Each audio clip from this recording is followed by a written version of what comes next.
There is a city in the heart of Europe that has a habit, an almost compulsive habit, of changing the world and then going back to being very, very clean and quiet about it.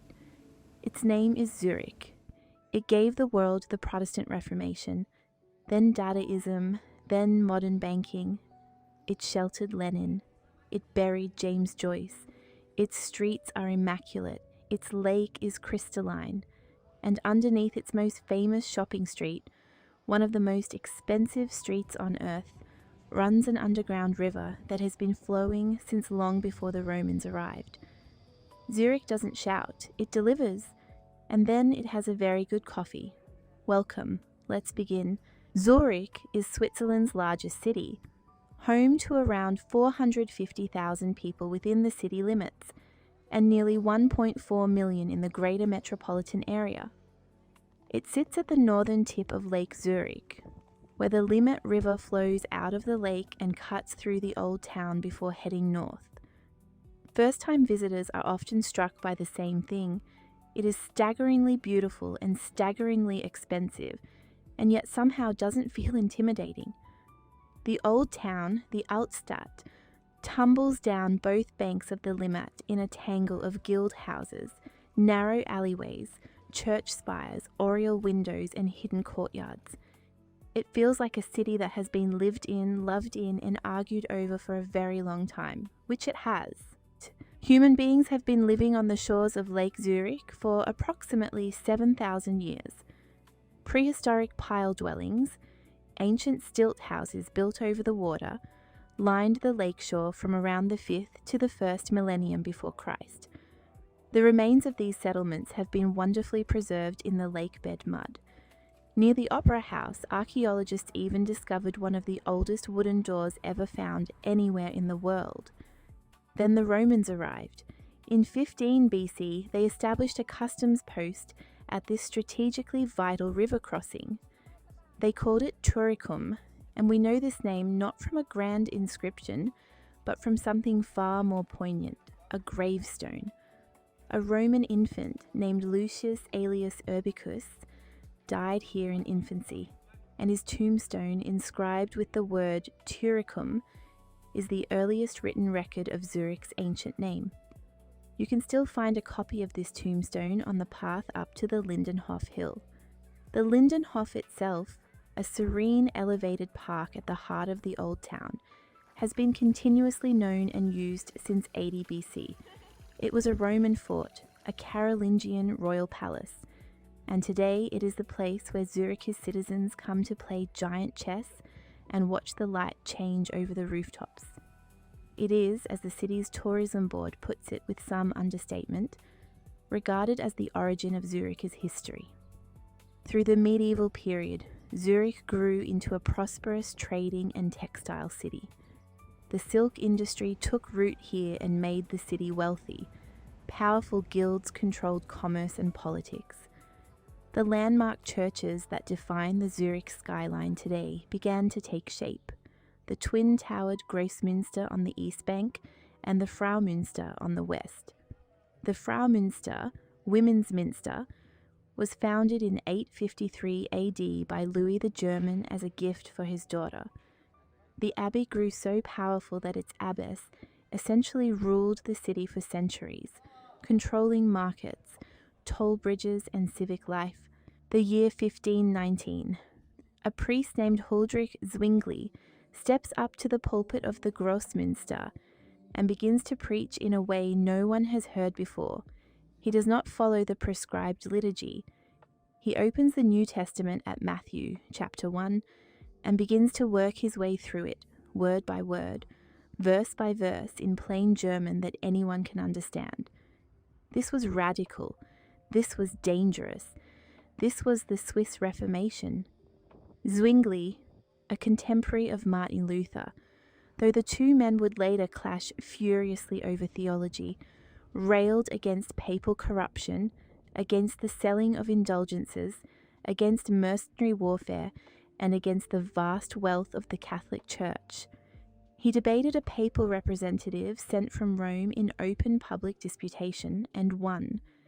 He stripped the churches of their images, silenced the organ music, and abolished the Latin Mass. By 1525, Zürich was Protestant. The interior of the Grossmünster today still reflects Zwingli's radical theology. Bare stone walls, no ornament, no paintings, nothing to distract from the Word of God. Its stark beauty is the beauty of conviction. Zwingli himself died on the battlefield in 1531, killed in the Battle of Kappel, Europe's first religious war, fought between Protestant and Catholic cantons of Switzerland. His statue stands defiantly in front of the Wasserkirche, sword in one hand, Bible in the other, facing south towards Rome. Stand there a moment, he changed the world. 400 years after Zwingli, another revolution was born in Zürich, this one in art. The year is 1916. The First World War is consuming Europe. Switzerland, neutral as ever, has become a refuge for artists, writers, pacifists, and exiles. In the disreputable Niederdorf quarter of Zürich's Old Town, a poet and performer named Hugo Ball, along with his partner Emmy Hennings, opens a small nightclub on Spiegelgasse. He calls it the Cabaret Voltaire. What they created there was Dada, the anti-art movement, the nonsense as protest movement, the simultaneous poems and sound poetry and collages and provocations that turned the entire tradition of European high culture on its head. It was deliberate chaos as a response to the deliberate chaos of the war. A few doors down Spiegelgasse from the Cabaret Voltaire, in a rented room, lived another exile, Vladimir Lenin. He was quietly planning a different kind of revolution. Within a year of Dada's birth, he would board a train from Zurich and roll across Germany in a sealed carriage back to Russia. The Cabaret Voltaire still exists today on Spiegelgasse 1. You can visit it. And in Zurich's Flunton Cemetery, on the hill above the zoo, lies the grave of James Joyce, who spent years of his life in Zurich and died here in 1941. His stone effigy sits with a book in permanent contemplation, a short walk from the lions. So where do you begin? In a city with 7,000 years of stories to tell. Begin at the Grossmünster. Climb the Karlsturm for a panoramic view over the old town, the lake, and on clear days, the snow-capped Alps. Then cross the Limmat to the Fraumünster and step inside. The interior is modest, but the stained glass windows are not. Marc Chagall designed 5 of them in 1970, filling the apse with biblical visions in deep blues and reds and greens. Swiss artist Augusto Giacometti designed the rose window above. Together they are among the finest modern stained glass works in Europe. Walk up to the Lindenhof, watch the chess players, look out over the river, then descend into the Niederdorf, the medieval quarter of cobbled lanes, bookshops, restaurants, and quiet bars that is Zurich at its most human scale.